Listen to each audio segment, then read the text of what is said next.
तो यहाँ पर भी कुछ सुंदर सुंदर आश्रम है, विभिन्न तरह की पूजा पाठ हवन आदि यहाँ चल रहे हैं। नीचे देखिए, मैं पुल के ऊपर खड़ा हूँ। नर्मदा नदी जी जो प्रवाहित हो रही है अमरकंटक से आते हुए।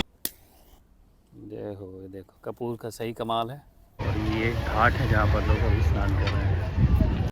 राधे राधे, जय श्री राधे। आपका स्वागत करता हूँ मैं आज के ब्लॉग में, आज की यात्रा में। और आज मौनी अमावस्या है, तो मौनी अमावस्या की भी आपको बहुत बहुत शुभकामनाएं। वैसे तो आज हमको होना चाहिए था प्रयागराज में, क्योंकि मौनी अमावस्या का जो पर्व है वो अगर कहीं पर सबसे धूमधाम से मनाया जाता है, यानी मौनी अमावस्या को अगर हमारे देश में पहचान है, तो वो प्रयागराज में जो गंगा यमुना और सरस्वती जी का संगम है वहाँ पर डुबकी लगा के इस मौनी अमावस्या को पर्व को मनाया जाता है। तो पिछले साल तो हम गए थे अपनी माता जी के साथ और पिताजी और मौसी लोगों के साथ। तो वहाँ पर मौनी अमावस्या में हमको स्नान करने का सौभाग्य मिला था।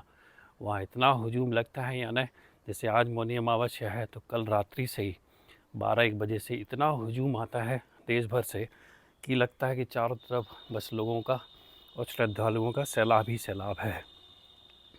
और 1 महीने का माघ मेला भी वहाँ पर बड़ा खूबसूरत, उसका अनुभव भी हमको लगभग 7-8 दिन रहने का वहाँ सौभाग्य मिला था।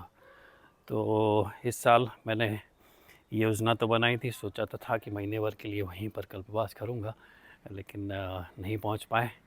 शायद नर्मदा जी की इच्छा थी कि नर्मदा जी के क्षेत्र में रह के हम मौनी अमावस्या और जो भी पर्व आने वाले हैं, बसंत पंचमी, नर्मदा जयंती भी आने वाली है।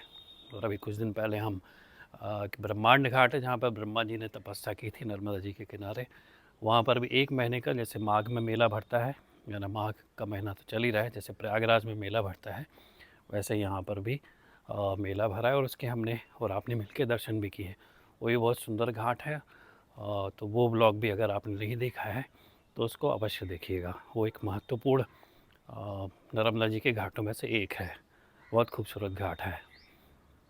तो आज हम नर्मदा जी के घाट पर चलेंगे और उसी को गंगा जमुना सरस्वती का संगम मानकर वहाँ पर मौनी अमावस्या की डुबकी लगाएंगे। वैसे एक बार स्नान हो गया है कि मौनी अमावस्या में कहते हैं कि जब तक आप स्नान ना कर लो तब तक आपको मौन धारण करना चाहिए, इसलिए उसको मौनी अमावस्या भी कहते हैं।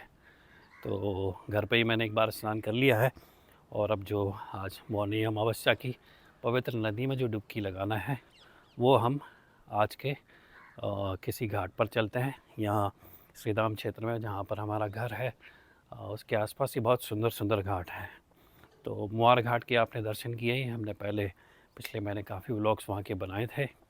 तो आज हम प्लान करके किसी और घाट पर चलेंगे जिसके कि आपने दर्शन नहीं किए हैं।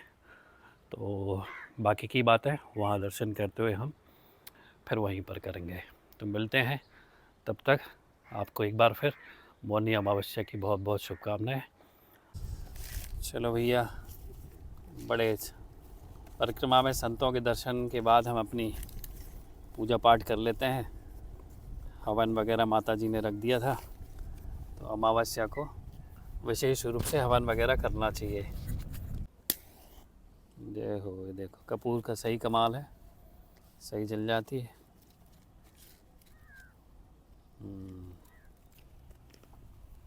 जल भी छलकते, नर्मदे हर। जय हो माई की त्वदीय पाद पंकजम नमामि देवी नर्मदे। चलो भैया, नर्मदे मैया को आरती करते हैं। कपूर जब तक जल रहा है तब तक। आग जलाना भी एक कला है भैया, हर किसी को नहीं आती है ना। सबसे बड़ी कला तो उनको आती है जो बीड़ी सिगरेट पीते हैं। कितना भी तूफान चलता रहे, हवा चलती रहे, वो जो आपको चल के अभी ये पूजा करने के बाद वो जो उस तरफ नर्मदा जी का मुख्य जो घाट है, झांसी घाट, वहाँ पर चल के हम घाट के दर्शन कर लेंगे। और वहाँ पर सुंदर मंदिर भी है, हनुमान जी वहाँ विराजमान है, उनके भी हम दर्शन कर लेंगे ये पूजा संपन्न करने के बाद। और इसको इमली वाला घाट कहते हैं क्योंकि यहाँ पास में इमली के पेड़ हैं और गांव का नाम परगट है, तो पास में ही है मेन रोड से। ये बड़ा स्थान है, यहाँ शांति है, सुकून है, भीड़ भाड़ नहीं है। स्नान आदि बड़े अच्छे संपन्न हो जाते हैं। पूजा पाठ स्नान आदि के लिए बढ़िया जगह है। वहाँ उस तरफ जो है खारी जिसको कहते हैं कि मतलब जब किसी का देहांत हो जाता है तो उनकी जो मतलब अंतिम क्रिया के बाद जो इसको राख जिसको कहते हैं वो यहाँ पर विसर्जित करते हैं, इसलिए लोग अवॉइड करते हैं थोड़ा वहाँ पर स्नान आदि के लिए। तो ये अच्छा घाट हमें आज पता चल गया स्नान आदि के लिए। तो आज मौनी अमावस्या में हम अगर प्रयागराज में होते तो वहाँ पर भी ये सब कर रहे होते, तो हम जो है आपके साथ ये हवन यहाँ संपन्न कर लेते हैं। अग्नि भी प्रज्वलित हो ही गई है। सूर्याय नमः, जय हो। आदित्याय नमः, भास्कराय नमः, कुलदेवताभ्यो नमः, श्री नर्मदे स्वाहा नमः स्वाहा, ग्राम देवताभ्यो नमः स्वाहा, इष्ट देवताभ्यो नमः स्वाहा। सभी को भाई गुरु मंत्र से भी 5 आहुति दी जाती हैं, तो मैं गुरु मंत्र बोल नहीं सकता, मन में बोलकर आहुतियाँ देनी है।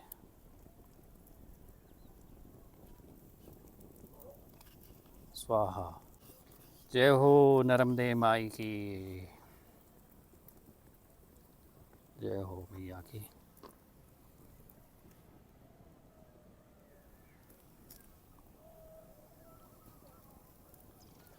तो यहीं से हम कल की यात्रा या मतलब आगे की यात्रा जारी रखेंगे और इसके बाद हम संस्कारधानी जबलपुर पहुंचने वाले हैं कल। और संस्कारधानी जबलपुर में मंझोली नाम का एक स्थान है। मंझोली में भारत के जो मुख्य वराह अवतार के मंदिर हैं विष्णु वराह जी, वहाँ पर एक बहुत सुंदर मंदिर है विष्णु वराह जी का। वहीं पर एक आश्रम है, जीविका आश्रम उसका नाम है, और वो कुछ अलग तरह का आश्रम है जहाँ पर कल से बसंत पंचमी के उत्सव प्रारंभ होने वाले। 3 दिन का वहाँ पर ग्रामीण व्यवस्था के ऊपर शिविर भी है। लोग आते हैं ग्रामीण व्यवस्था का एक्सपीरियंस लेने के लिए। तो आशीष गुप्ता जी उनका नाम है, जीविका आश्रम के जो संचालक है। तीनों तरफ से, तीनों दिशाओं से विंध्याचल पर्वत से वो घिरा हुआ बहुत खूबसूरत जगह है, और वो उनका घर भी है और आश्रम भी है। आश्रम उन्होंने नाम दे दिया जीविका आश्रम, वैसा आश्रम नहीं जैसा कि हम जनरली समझते हैं। तो वो एक खूबसूरत स्थान है, पहाड़ी पर शंकर जी का, शिव जी का बहुत अच्छा मंदिर है, हनुमान जी का वहाँ मंदिर है, राधा कृष्ण जी का भी मंदिर है वहाँ पर। और प्राकृतिक रूप से वो बहुत संपन्न जगह है, मतलब वहाँ जाते से ही इतना सुकून और शांति मिलती है कि वो कल आप देखेंगे। तो वो बसंत पंचमी का उत्सव है, वो कल वहाँ प्रारंभ होने वाला है, उसमें हम सम्मिलित होंगे। 2-3 दिन हम वहीं पर रहेंगे। तो सारा जो आश्रम का परिसर है तो वो भी हम देखेंगे, वहाँ क्या क्या गतिविधियाँ होती हैं। बहुत सारे प्रोग्राम्स भी संपन्न होते हैं वहाँ बसंत पंचमी उत्सव में, और हर साल उनका वार्षिक उत्सव जैसा है। मतलब जब पहली बार उन्होंने वहाँ पर रहना प्रारंभ किया था, उसको बनाना शुरू किया था, तो बसंत पंचमी में ही वो संपन्न हुआ था। तो वहाँ पर हम कल चलेंगे। और एक और स्थान है जबलपुर में ही, जो सेवक जी महाराज, अगर आप प्रेमानंद जी महाराज के सत्संग सुनते हैं तो वहाँ पर हित 84 जी के साथ साथ सेवक वाणी का भी बहुत जिक्र होता है। तो राधा वल्लभ संप्रदाय में श्री हित हरिवंश महाप्रभु जी की तरह ही सेवक जी महाराज को जो स्थान प्राप्त है वो उस परंपरा में और किसी को आज तक ऐसा स्थान प्राप्त नहीं हुआ है। तो सेवक जी महाराज जो गढ़ा में वो जबलपुर में ही है, और सेवक जी महाराज ऐसे संत हैं राधा वल्लभ संप्रदाय के जिनको कि श्री हित हरिवंश महाप्रभु जी के अंतर्ध्यान होने के बाद, उन्होंने शरीर छोड़ने के बाद उनको वहाँ पर दर्शन हुए थे। इतनी विरह वेदना हुई उनको हरिवंश महाप्रभु जी की दर्शन करने के लिए और उनसे दीक्षा लेने के लिए। उन्होंने प्रण कर लिया था कि अगर हित हरिवंश महाप्रभु ही मुझे दीक्षा देंगे, मुझे गुरु मंत्र देंगे, शरणागति देंगे, तो ही मैं शरणागति लूँगा, नहीं तो मैं अपने प्राण त्याग दूँगा। तो ऐसी उनकी जो तन्मयता थी, गुरु के प्रति भक्ति थी, उससे प्रसन्न होकर हित हरिवंश महाप्रभु जी ने, या ना कहना चाहिए राधा वल्लभ लाल जी ने ही हित हरिवंश महाप्रभु जी का रूप रखकर उनको दर्शन दिए, और वहीं पर उनको शरणागति प्रदान की, गुरु मंत्र प्रदान किया। और ना केवल शरणागति प्रदान की, जब बल्कि उनकी जो नित्य लीला है भगवान की, राधा वल्लभ लाल जी की, उस नित्य लीला का दर्शन भी कराया, वृंदावन का दर्शन कराया, यमुना जी का दर्शन कराया, साक्षात उनको अनुभव कराया। और हित हरिवंश महाप्रभु जी ने उनको आशीर्वाद दिया, वो उनको सामर्थ्य दिया कि वो ये जो राधा कृष्ण जी की नित्य लीला है, राधा वल्लभ लाल जी की, उसका वो गान करें और उसकी पद की रचना करें। वही तो फिर उन्हीं के आशीर्वाद से उनको वो सामर्थ्य मिला, फिर उन्होंने सेवक वाणी की रचना की। और आज राधा वल्लभ संप्रदाय में जो स्थान हित चौरासी जी को प्राप्त है, वही स्थान सेवक वाणी जी को है। तो वही सेवक जी महाराज जो हैं वही जबलपुर गढ़ा के रहने वाले रहे हैं और वहीं पर उनको ये नित्य लीला का दर्शन हुआ। तो उस स्थान को वृंदावन ही माना जाता है तब से। तो उसके हम और आप मिलकर दर्शन करेंगे। तो फ़िलहाल मैं स्नान कर लेता हूँ और आप नर्मदा जी की जो आज की हमारी छोटी सी यात्रा रही है उसको हम यहाँ पर संपन्न करते हैं। नर्मदे हर, जय जय श्री राधे श्याम। तो हमने सोचा जाते जाते आपको एक झलक कम से कम उस झांसी घाट की दिखला देते हैं जो हम थोड़ी देर से बात कर रहे थे। देखिए सुंदर सुंदर यहाँ पर आज मौनी अमावस्या है, तो विभिन्न तरह की पूजा पाठ हवन आदि यहाँ चल रहे हैं। नीचे देखिए मैं पुल के ऊपर खड़ा हूँ और आपको इसमें से जूम करके दिखा रहा हूँ। तो ये है नर्मदा जी का झांसी घाट, जहाँ पर आज मौनी अमावस्या के दिन लोगों के स्नान आदि चल रहे हैं, पूजा पाठ चल रही है और दुकानें लगी हैं लोग पूजा सामग्री आदि खरीदने के लिए। और ये घाट है जहाँ पर लोग अभी स्नान कर रहे हैं। और दूर वो आप देख रहे हैं उस तरफ जिसकी मैं बात कर रहा था कि अंतिम संस्कार के बाद जब यहाँ पर जो राख आदि है उसकी विसर्जन की जाती है, खारी उसको कहते हैं हमारे यहाँ पर, इसलिए वहाँ पर लोग स्नान करने का थोड़ा अवॉइड करते हैं। ये पुल है जो कि जबलपुर के लिए गया है संस्कार धानी के लिए, और पुल के उस तरफ भी नर्मदा जी हैं जो अमरकंटक से आ रही हैं। और ये रास्ता हमारे श्री धाम जाता है जहाँ से हम आए हैं। तो ये हाईवे है जो श्री धाम से यहाँ पर जबलपुर की तरफ जाता है। तो एक दृश्य आपको यहाँ इस तरफ भी दिखा देता हूँ मैं कि कितना सुंदर नीला आसमान है। गाड़ियाँ वगैरह आती हैं, क्रॉस करने में थोड़ी सहूलियत बरतनी चाहिए थी। ये सुंदर सुंदर खेत भी यहाँ पर, गेहूँ की फसल अभी ठंड में आने वाली है। और ये नर्मदा नदी जी जो प्रवाहित हो रही है अमरकंटक से आते हुए, और इधर ये गुजरात की तरफ, भरूच की तरफ, जहाँ पर वो समुद्र में समा जाती है, पिल जाती है। ये रहा जी।